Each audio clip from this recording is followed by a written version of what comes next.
Oh, Canterbury. yes, I think a lot of people have been waiting to see this one in action as They well. are. Also a Kickstarter Yes, successful. a very successful print. Alf was wonderful with this, and it caught a perfect storm. It appeared in The Guardian, The New Yorker.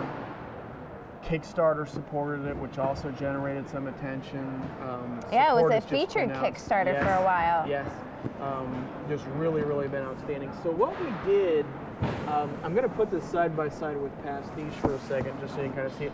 Pastiche is a little bit deeper now due to the easels, but when you look at the footprint, they're the same. The boxes are both quite thick in the sense that even my entirely too big body could probably stand on them. So they're about like probably 3 millimeters. Yeah, that is a board. significantly thicker box than you would typically see. Yeah. So this is like an archival quality type approach to these games, and so the feedback for Pastiche was really strong, and that approach we felt fit really well with the Road to Canterbury as well. And so I think that the people who purchase this through Kickstarter and any consumers who buy it, but I think they're just going to be really pleased. It's an excellent game that I think is really attractive. So let me show I mean, you this both real top quick. and bottom are significantly sturdier than. So this is the board that holds the cards that we play for. Oh, I was going to put the player board right underneath. This is kind of a fun board. How it oh, folds out. interesting. It's actually kind of when I first saw it, I was like, oh, it kind of looks like a cross. I don't know if that was intentional or not. Well, so, you are talking about medieval times. Well, so we are, but not out of the realm of. So this would be a card that goes for you, and if she wanted to play, we'd give it to her, but she's off camera, so I know how that goes. And so you have. Also, hugely.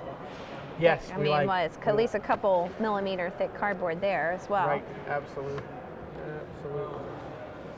And these are not cardboard cards. These are, well, not paper cards. These are, they're like a board. Yeah. Right, type approach. Well, I think probably this is what the Pastiche. Yes. Painting cards are also printed Exactly right. Exactly right. So what you have in this game, let me see if I can get them so you can actually see the tops. You have relics, pardons, and sins. You play the role of one of the partners on the way to Canterbury. So you're actually part of the pilgrimage. This is a takeoff on the Pardoner's Tale. And so you're having, it's tongue-in-cheek. One of the things that's mentioned in the rules, and I really enjoy this game, but I think that, you kind of look at it and may have a takeaway like, ooh, is that kind of skipping a little bit around kind of a religion type slam thing? And I personally don't think so, right? This takes off on what Chaucer was doing, and I think does it very well. Yeah.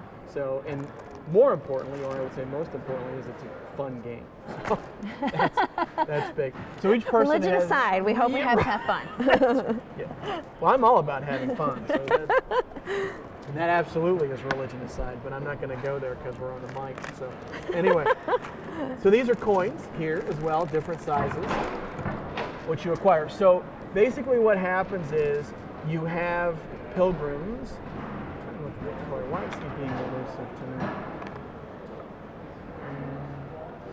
So he goes here. So the colors determine where they go. Yeah, so green text on envy on the green matching board there. Right. So as they come out, you have,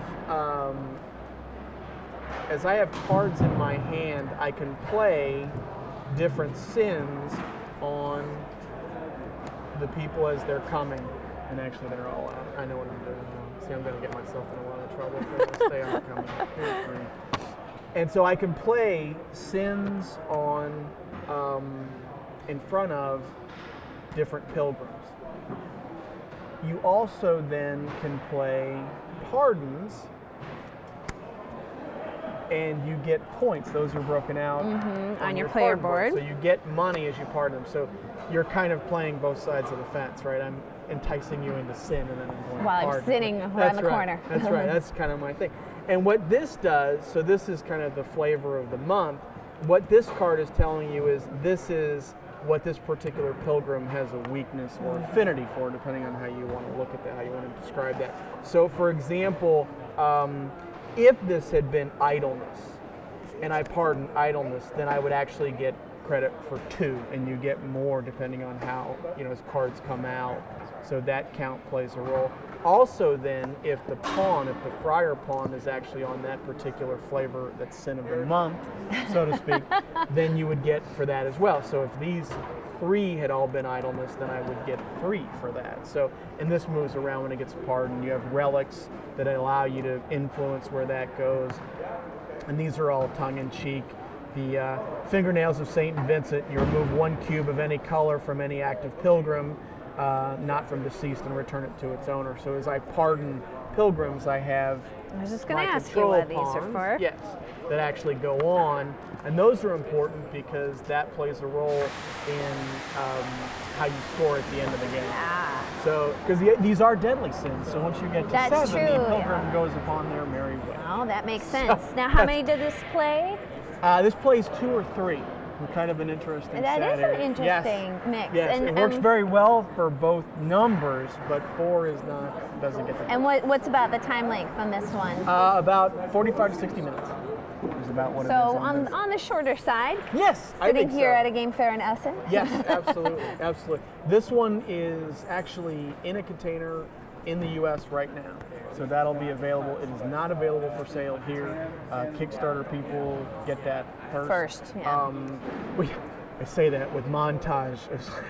We tried to stage it correctly, and I got the emails like, so I thought I got this first, but it's listed at this retailer, and I'm like, yours is in the mail, and I apologize immensely. And the person was very cool about it. But well, one more question here about Sure, Road to Canterbury. absolutely. Now, was this artwork created for the game, or is this? Actually, this artwork is historical. We talked about it in the rule book.